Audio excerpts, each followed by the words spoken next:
ভারতের নতুন কিছু না, ভারতের চ্যানেলগুলোর আমরা অনেক দিন ধরে দেখছি যে তারা যা তা নিউজ করে, এটার কোনো মিনিমাম কোনো স্ট্যান্ডার্ড নাই। সেই কম্প্যারিজনে যদি বলেন যে বাংলাদেশের যে চ্যানেলগুলো বন্ধ করা হয়েছে, খুবই আনফর্চুনেট। তাদের কোনো সুনাম আছে, যমুনা টিভি বা যে সমস্ত টিভির বর্ণনা করা হয়েছে, এরা তো বন্ধ করা হয়েছে। এরা তো মানে খুবই রেসপেক্টেড মিডিয়া বাংলাদেশে। তারা তো আমরা জানি না, যারা ওই পারে যে সমস্ত নিউজ, ওই পারে নিউজটা হয়ে গেছে এন্টারটেনমেন্ট। কে কত জোরে কথা বলতে পারে, কে কত নাটক করতে পারে, এইটা হচ্ছে ওইখানে নিউজের ওইখানে নিউজের ভ্যালু এমন না যে আপনি কি মানুষকে ইনফর্ম করা।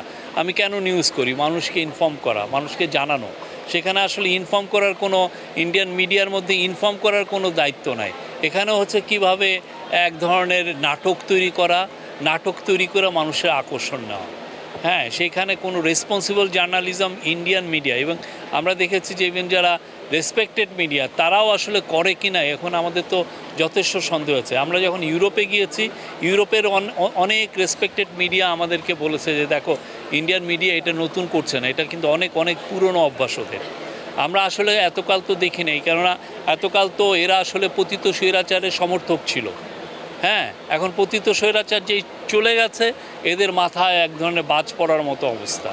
তো সেই জন্য যাতা প্রতিদিন দেখবেন যে এক গাদা মিথ্যা কথা বলছে সকাল থেকে রাত পর্যন্ত, এবং পুরোটাই হচ্ছে একটা এন্টারটেনমেন্ট। মনে হচ্ছে যে আমরা সোপ অপেরা আছে না, এরকম আমরা নাটক দেখছি।